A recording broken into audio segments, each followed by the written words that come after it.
What is going on, guys? Steve here, back with another Marvel Strike Force video. I hope you guys are having a fantastic day. Today, guys, I'm going to be doing a top 10 list of the best characters to build in Marvel Strike Force right now. The 10 best of the best, the cream of the crop, the best characters in Marvel Strike Force that I think are in the game today and that are worth building on your roster immediately, basically. The top 10 that'll get you through the game as easy as possible. But if you do enjoy this kind of content, please be sure to like and subscribe and all that good stuff. I'm definitely going to be posting a lot more Marvel Strike Force content in the future. And thank you guys so much for all the subscribers and all the support you guys have been showing me on all my videos. You definitely liked the top ranking every single team in Marvel Strike Force video that I did, and I very much appreciate all the support you guys did. So I thought it'd be fun to do a top 10 characters list and give you my explanations on those characters individually instead of their own teams, just to give you some idea of why I think they're the best in the game. But with that being said, guys, let's get into the, say it with me now, intro.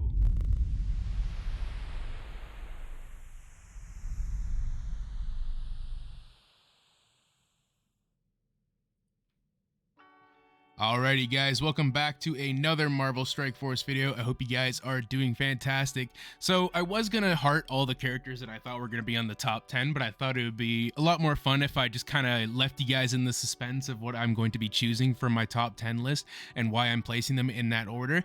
But just getting straight into it, I got my trusty pencil here to cross out all the number ones and the number 10s and all that. So we're gonna start off at number 10 here, and this is actually going to be a split tie between my friend Captain America and his Wave 1 Avenger brother, Hulk. So why am I ranking them both at rank number 10? Well, I wouldn't say that they would go any higher than rank 10. In fact, I would say that they pretty much just scratched the surface of the top 10. However, these two, in my opinion, are the best tanks in the game in Marvel Strike Force. Captain America being part of the Rebirth team, gonna be needed for the incursion raids. You can build him up all the way to gear tier 17 pretty much and you'd be fine. And Hulk being used on the Gamma team. These two are probably the most impossible characters to take down in their own right. Like, Hulk is just healing so much. And in fact, just another heads up as well, my buddy was actually talking to me and he was telling me how good Fortifier 5 is going to be on some of these tanks. Like, just imagine if Captain America and Hulk, let me show you real quick. Captain America and Hulk, right? Like, they're already impossible to take down. That's okay. I did not want to put you as a fortifier. I just wanted to read it. But yeah, take a look at this, guys. Gain 40% drain. That is absolutely insane. Imagine if Hulk and Captain America just get 40% drain on all of their damage. Like, it's gonna be insane. Let's put you back as a healer because you are a tank and you belong as a healer. But yeah, Hulk is definitely the best member besides Red Hulk in the Gamma team, and then Captain America is these two are just the best two tanks in the game. They both taunt, they both apply a crap load of regenerations and immunities and all that. Captain America even gives ability energy and clears negative effects from the team. They're just very, very solid tanks. They'll definitely help you out in your roster, especially in the early game. If you're going through the early campaign nodes, if you have these two as tanks, you're going to be able to just, you know, build them up straight away, take all the damage just on these guys. You might even get some use out of them in the arena early on. Like, they're definitely very, very good. Keep them on your radar, especially as a new player. And even if as an endgame player, these two are definitely going to be used in a lot of sections in the game for a very long time to come. Maybe not Hulk as much. If anything, I would say Captain America slightly edges Hulk on the top 10 list. But again, they are both very, very good tanks in this game, and they come in at rank number 10. So coming in at number 9 now, this is going to be maybe a bit of a controversial pick, but in my opinion, Emma Frost comes in at rank number 9. So why does Emma Frost, after all these years, continue to stay in the meta for so long? Well, let me show you right here. Where is it? Apply negative 10% speed to all enemies.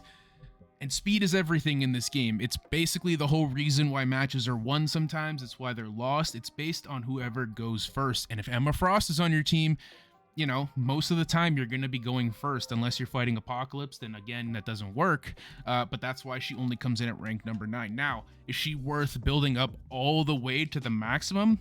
No, in my opinion, you don't even need that. As you can see, I only have her at level 80, gear tier 15, and that's good enough for me. I can build her up even more, like maybe, I don't know. I think she might even be a good Dark Dimension pick, honestly, if you have no one else to pick, but there's so many global characters in this game that she's not really worth taking anymore, in my opinion. She was definitely worth it for like DD4, but not anymore.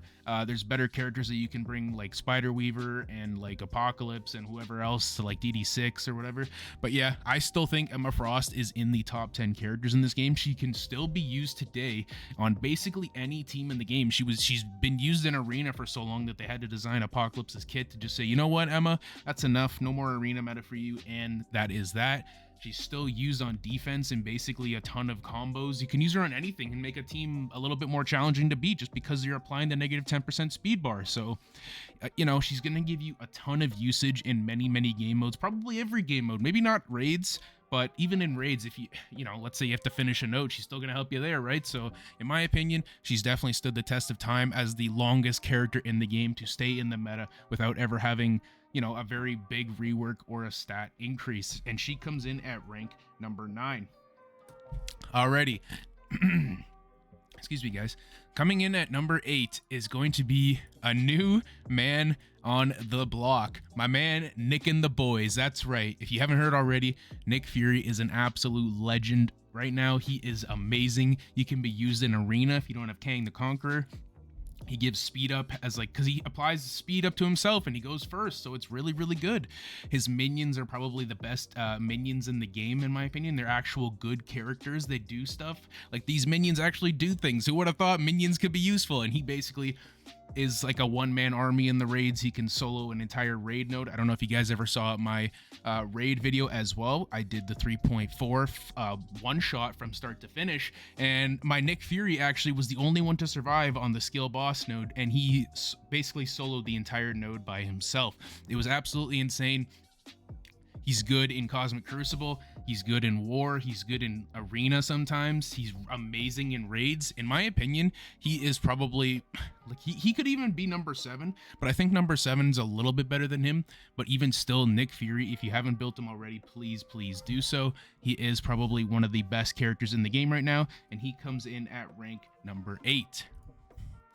Coming in at rank number 7, though, we have my girl coming up here, Morgan LaFaye. Yes, Morgan LaFaye is still amazing character in this game. She's fallen off a little bit from the top 5 in my opinion. In fact, when she came out, I believe she was the best character in the game. However, as the new characters keep coming out, and as the more we discover the utility of some of these characters, I believe that she's fallen off just a little bit. She's still number 7 in the tier list. She's still an amazing character, guys. Her ultimate is really, really devastating against Mystic controllers. Like, she'll ability block Dr. Doom. She'll ability block Dazzler. Sorry, not Mystic controllers, just controllers. Any controllers in the game, she'll apply ability block. She'll apply trauma, and she'll apply disrupted, all that good stuff.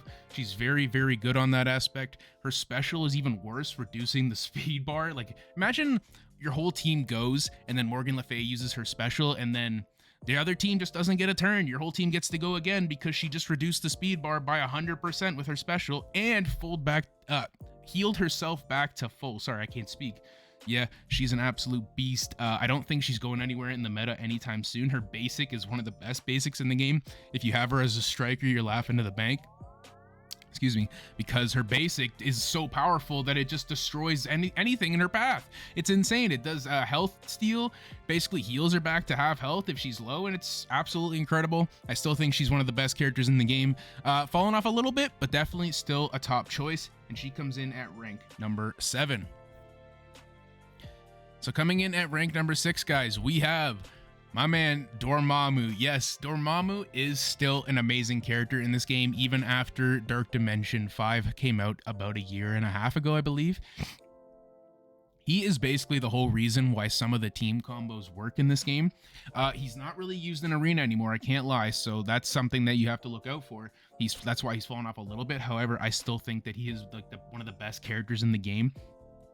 I think he's like, he might actually even be better than Apocalypse. That's up to you, because, and you know, next in the tier list, okay, I'm just gonna spoil it now. Number 5 is gonna be Apocalypse, but you could honestly switch these two if you wanted to. Dormammu, you could say Dormammu's better than Apocalypse. You could say Apocalypse is better than Dormammu. I can't really tell right now because not a lot of people have the big boy Apocalypse, and not a lot of people know like how he works with his awakened abilities and stuff, so we can only go based off of what we've seen other people do. However, I think Dormammu is still probably one of the best characters in the game. His stun, applying trauma and stun, is very, very good. It means the enemy can't remove the stun. So like if you stun Apocalypse, that's GG, right? He can't undo the stun. So it's very, very good on that aspect. The ultimate, healing the full team back to full health and destroying the enemies. And then his passive, if he has charges up, he basically flips all positive effects to negative effects. So it's very, very hard for the enemies to stay like super tanky, you know, like with defense ups and stuff. They're just going to lose all their positive effects all the time. So they're going to be really easy to take down if he's on the team. And everybody gets a revive once. I didn't even mention that, but yes, your entire team gets a revive once, except for like Apocalypse. And I think it's just Apocalypse that doesn't get the revive once, but still, that is an incredible thing that will definitely hold value in this game for a very long time to come.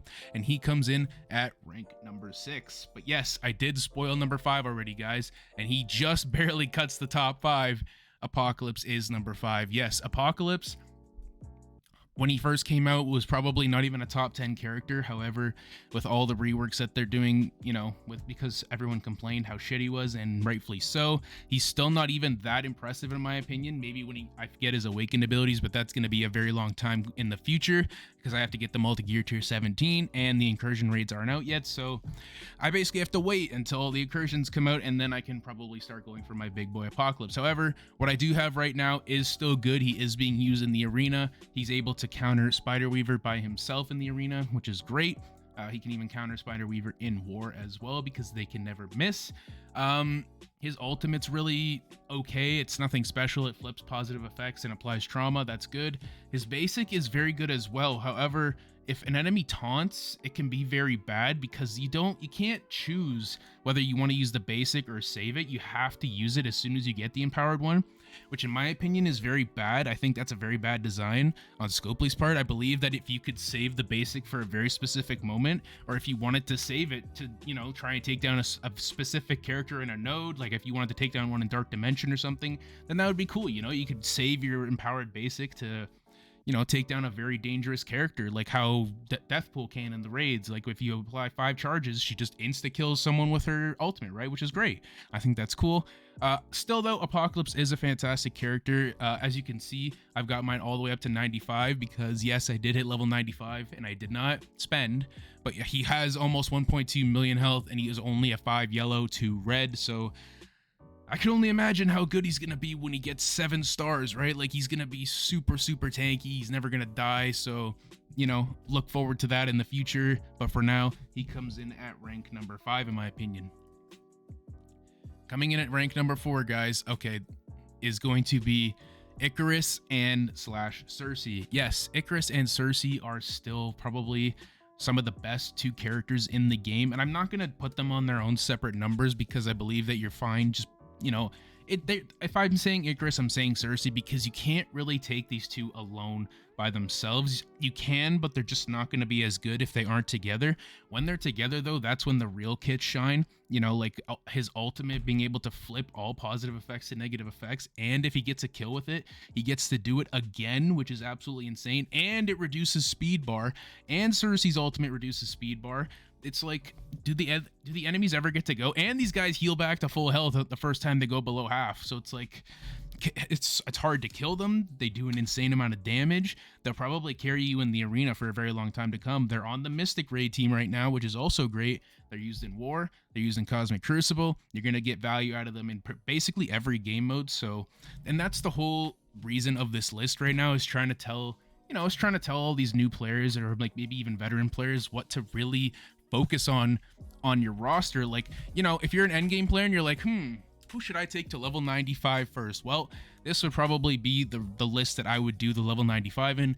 I did Apocalypse first though, because I just like having a big Apocalypse. I think it's fun to have a big Apocalypse. I don't know, I just want him to be ready for when I actually do get the big boy Apocalypse. I think I am going to work on my Icarus and Cersei very soon though, because I don't think they're going anywhere in the meta for a very long time. And there's no way they're getting power crept out of Dark Dimension, because they have a lot of bonuses in Dark Dimension as well. So they're always going to be on your Dark Dimension team, and they're going to be on your Dark Dimension 6 team in the future, let's be honest. So they come in at a very, very, very good score of rank number 4, and they are still fantastic characters in this game, guys. Not going anywhere, and I don't think they're going anywhere for a very long time. So, coming in at rank number 3, we have my girl, Spider-Weaver. Yes, Spider-Weaver by herself, even without Spider-Man 2099, is an absolute monster. She is probably the most annoying character in this game ever brought to the game by Scopely. I just think her charge mechanic is super OP. I just think it's like one of the most broken mechanics in the game. Being able to make the enemies miss basically for the entire... It's basically, in Cosmic Crucible, it's even worse. She gets 5 charges, but it's like the enemies don't get an entire turn. Like the entire enemy team doesn't get a turn, which is absolutely insane.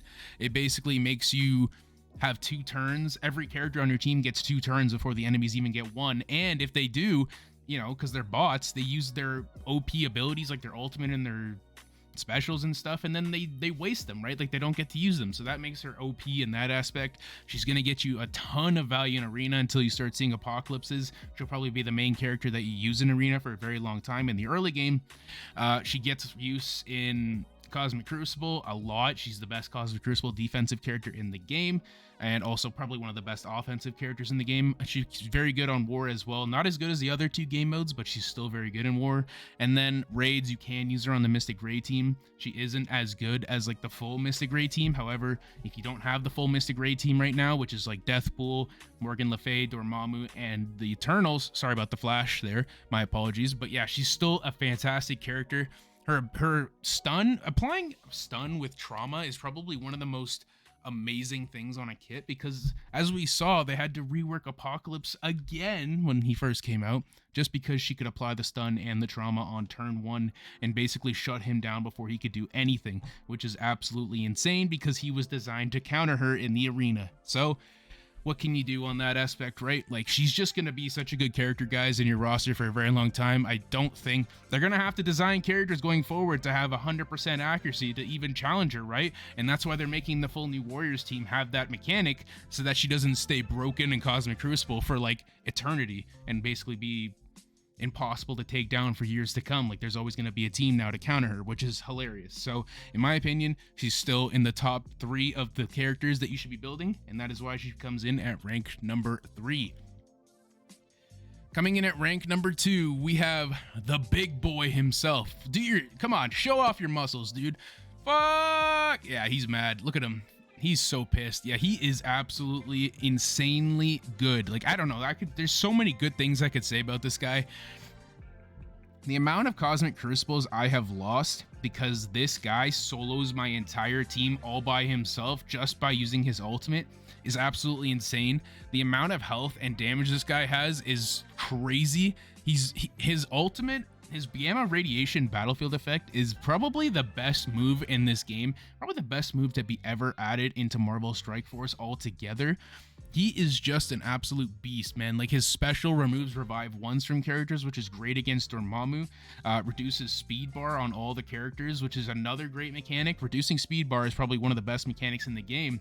And then obviously his passive, you know, he gains the full speed bar when he gets 5 charges when he's hit enough. He's just an insane character. Honestly, the full Gamma team without Red Hulk would not be that great, in my opinion. I think they would just be okay. But with Red Hulk, like, they basically just want the full Gamma team to survive so Red Hulk can do his ultimate and basically ruin the entire match for you all at once. He's definitely probably one of the best characters in the game. He comes in at rank number 2, in my opinion. He just misses out on number 1. But yes, if you have not built your Red Hulk all the way, he's probably going to be the next character I take to level 95 at some point. He's definitely going to be, I'm just waiting for the Gamma Radiation to take him to 17. I very, very much want to get the Red Hulk skin because I think it's, I don't know. I think it's okay. I think it's cool when he does his animations, but other than that, I very, very much like this character. He's my profile picture in this game for a reason, because he's just an absolute beast, and he comes in at rank number 2. But coming in at number 1, guys, you probably all guessed it. That's right. Kang the Conqueror. I have him maxed to the absolute most that I can. I have him at 5 stars right now. I wish I had him at 6 stars because I have a 6 red. ISO 4. Gear tier 17, level 95, all T4s. Like, if you haven't built your Kang to this level, to the most that you absolutely can right now, please do. If you don't have Kang, It's really unfortunate. I really hope that they give out more Kang shards in the future, because he is absolutely insane, guys. His passive alone will make him probably in the meta for probably for the rest of this game's lifespan, because it has an Emma Frost mechanic to it, but it's for offense only. So he'll give the full team 10% speed bar on spawn, which is absolutely say. Look, when an enemy gains speed up, fill speed bar for this. Oh no, that's the wrong one. Where is it? Where is it? Where is it? Hello? On offense, fill speed bar by 5% for self and all allies. That is basically the winning thing right there, which makes him the most OP character in this game right now. He just basically makes your full team go first, and that's a win right there. And again, speed is everything in this game, and if you go first in this game, you're just gonna win. That's just the way it is, man. Like, most of the time. I'm not gonna say every single time you're gonna win. If you don't bring the right counters, then maybe not, but that's just the way it is most of the time. His ultimate is absolutely devastating. If he gets to use his ultimate, it applies defense down to everybody, and then he just reduces your speed bar. So, and it has an absolute boat. Look at this damage right here: 61,000, 1.176 million health. Like, he's just got an absolute crazy boatload of stats right now. His basic is probably one of the best basics in the game, I can't lie. It ignores defense up, and it hits twice even, and then it also if it's a striker, you can hit the same target twice, and you could hit an adjacent target that's weaker than the primary target, and it'll just do even more damage. It's just absolutely insane. He is on the top of your priority list. He's on the top of my priority list. So if you haven't built him already, just take him to the absolute maximum that you possibly can. You won't regret it. I know I took him to 17 before a lot of my Apocalypse characters. He was actually the very first character I took to gear tier 17, and I am very happy that I did that. He's tech as well, so it's not really going to hurt your Apocalypse progress, but yes, he is worth taking to 17. He's worth taking to 7 red. He's worth taking to ISO 5. Like, just do everything that you can on him. Again, it's going to be a very long time before you get your Apocalypse to ISO 5, level 95, you know, all that good stuff, but you can build your Kang today, and you can take him up to the absolute max that you can, and I highly recommend it. I'm probably going to be taking him to ISO 5 before a lot of my characters, to be honest. I know it's probably going to be a waste of my ISO 5 in the beginning, but I really don't care. I want to get the value out of my Kang today, and I highly recommend that a lot of you guys do the same. But anyways, guys, that is going to be it for me today. I hope you really enjoyed this video. I like making these little tier list videos just because I enjoy, I enjoy giving my opinions on the teams or characters, all that good stuff. And a lot of you guys might not know why they're good or why like their kits are so good. So if I can give you the knowledge that you need to help your roster going forward, then it makes me happy, right? Like, I want you guys to have a good roster going forward. The more you build towards, like the better things you build in this game, the more value you're going to get out of your resources, and I just want to help you guys do that wherever I can. But hopefully you guys did enjoy the video. If you did, please be sure to like and subscribe and all that good stuff. I'm definitely going to be posting a lot of Marvel Strike Force content, and you guys have been showing an absolute boatload of support. Thank you for all the subscribers and all the likes and comments. I love reading everything, and I love you guys a lot. Thank you so much for all your support. But that's going to be it for me. Hopefully you enjoyed the video. Peace out, guys.